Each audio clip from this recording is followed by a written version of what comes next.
So, are you ready to have your absolute ironclad grip on reality challenged? Today, we're going to examine the very foundation of how we know what we think we know. I mean, have you ever actually stopped to ask yourself, what if the things you believe most deeply, the really fundamental concepts you build your entire life upon, what if they completely defy all human reason? Welcome to The Explainer. Today, we're looking at two massive philosophical deconstructions of our everyday reality. We're essentially going to pull off a bit of a philosophical heist together. What does that mean? Well, we're going to sneak in right through the back door of logic to quietly steal away those comfortable, warm blankets of human assumption we've wrapped around our view of the world. And honestly, even our view of ourselves. Get ready to question everything. All right, let's dive right into this. Here's our agenda for today's journey. We've got 1. The delusion of miracles. 2. Weighing the evidence. 3. The problem with testimony. 4. The illusion of the self. 5. The chariot analogy. And finally, 6. Why this matters. We're mapping out a truly fascinating expedition from 18th century Scotland all the way to ancient India. Let's start with our first stop. Section 1, the delusion of miracles. Here, we're focusing on the radical 18th century writings of Scottish philosopher David Hume. Now, Hume wanted to completely root out this very specific delusion that was totally gripping society at the time. Think about the arrogance of the Enlightenment era for a second. People commonly saw themselves practically as divine hybrids, special, elevated beings equipped with immortal souls and divine reason, just sitting comfortably right there between base animals and God himself. It's a pretty flattering mirror to look into, right? But Hume came along with a really harsh, humbling reality check. He argued that we're really just somewhat superior, middle-sized animals, entirely bound by natural mechanics. We aren't inferior little gods running around. We're just part of the biological, physical, natural world, subject to its unbending rules. And to truly understand why miracles defy human reason, we have to use Hume's exact definition, which, by the way, was exactly how his audience understood the concept too. A miracle isn't just something marvelous or highly unusual or beating the odds, like miraculously surviving a terrible car crash. No, it is, strictly speaking, a violation of the laws of nature. It's a literally impossible event that breaks the very rules of physical reality. We're talking about gravity just suddenly turning off, or water spontaneously turning into wine. Because human reason itself relies entirely on the steady, predictable laws of nature, a true miracle is inherently unreasonable. It quite literally defies reason. Moving right along to Section 2, weighing the evidence. Let's look at Hume's core framework for how a wise person decides what is actually true. So, picture a set of scales in your mind for me. This is Hume's ultimate showdown. On one side of the scale, you've got the immense, immovable weight of the laws of nature, supported by centuries of human experience, observation, and tested scientific theory. On the other side, tipping the scales upward, you have mere human testimony, a report from a fragile, fallible person claiming that an impossible event just happened. When you weigh them against each other, the contest isn't even close. So the crucial point boils down to this really famous maxim. The wise must always proportion their belief to the evidence. But what does that actually mean for you and me on an average Tuesday? Well, it's simple. We intuitively do this in everyday life already. If your friend comes inside and says it's raining, you believe them, because rain is a common natural occurrence. But if they run inside and say a literal fire-breathing dragon is sitting in the driveway, you demand absolute proof. Why? Because you're proportioning your belief to the evidence. If you're forced to choose between two improbabilities, that the unbending laws of physics suddenly suspended themselves, or that a human being is simply mistaking or lying, Hume says we must logically pick the one that is less scientifically absurd. This leads us directly into Section 3, the problem with testimony.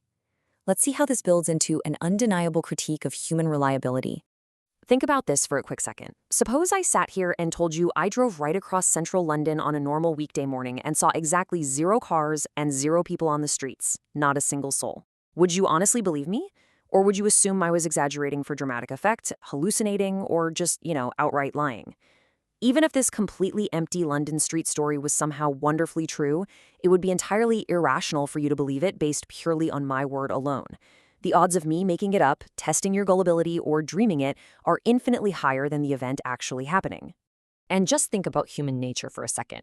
We are wonderfully complicated, sure, but we're also inherently flawed reporters of reality. We lie to protect our own self-interest. Sometimes we lie just because we love a bit of mischief. We routinely make simple, sincere mistakes, remembering things that honestly never happened. We uncritically believe earlier reports because they confirm our biases. Or, quite frankly, we just desperately want to be the one with the best story at the dinner table.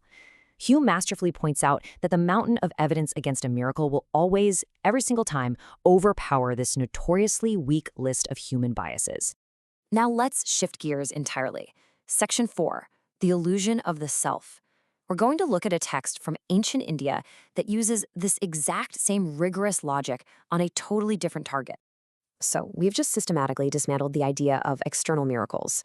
But if human reason dictates that miracles are impossible because human perception and testimony are fundamentally flawed, what happens when we turn that exact same skeptical lens inward, on ourselves? If you cannot trust human testimony about the outside world, can you even trust your own perception of your own identity? Enter an ancient Buddhist text called The Questions of King Milinda. In it, a humble monk named Nagasena introduces himself to the formidable Greek king with a shocking, honestly preposterous assertion. Imagine the scene, a barefoot monk standing before royalty, casually dropping the bombshell that his name is a mere name, because there is no actual person to be found.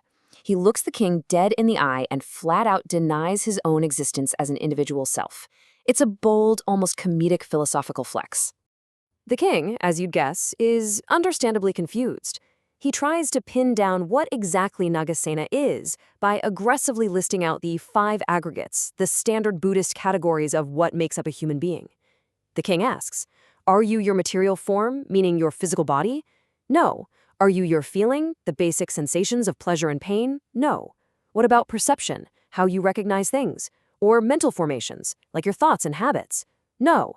Or consciousness itself, your basic awareness? Still no." Nagasena insists he is absolutely none of these distinct parts.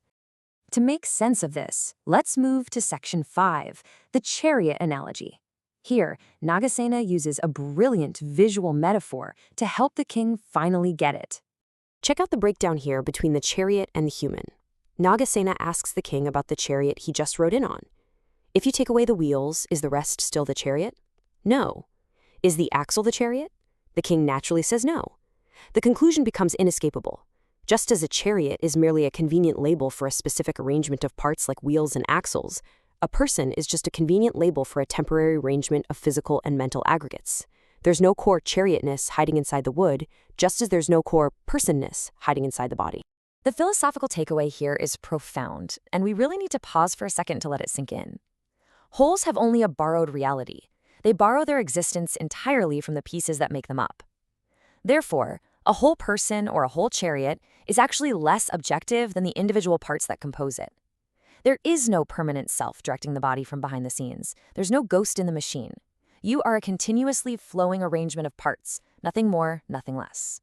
So we reach our final stop. Section 6, why this matters. Let's connect these two massive philosophical ideas back to your everyday life. Why did Nagasena bother to argue this so fiercely? Because what we believe fundamentally changes our behavior. It's a complete domino effect. Step 1, when you change your metaphysics, meaning how you literally view the mechanics of reality, it forces a change in the next step. Step 2, it naturally changes your ethics, dictating how you act and treat others in the world. And step 3, ultimately, this continuous chain of events serves a singular noble purpose, which is to alleviate human suffering. The absolute crux of it all is that believing the ego to be a permanent special entity makes us desperately cling to it. By downgrading the status of the self, we dramatically reduce our own suffering. And this is exactly where these two distinct philosophies beautifully align. Remember our focus on why miracles defy human reason? Just as clinging to the idea of miracles is an irrational desire to break the unyielding laws of nature, clinging to a permanent self is an irrational desire to break the laws of biology and physics. Rooting out this illusion of the self, much like Hume rooting out the delusion of miracles, clears the mind of false importance and irrational clinging. It brings us humbly and logically back to the actual mechanics of reality. But before we part ways, I'm going to leave you with this final, completely unresolved paradox from the Buddhist text to wrestle with. If there is no abiding self, if you are really just a temporary, borrowed arrangement of parts without a ghost in the machine, what exactly is there to be reborn? It's a stunning question that challenges every single thing we've just discussed. I highly encourage you to sit in the silence and explore that philosophical rabbit hole on your own. Thanks for joining me on this explainer, and keep questioning what you think you know.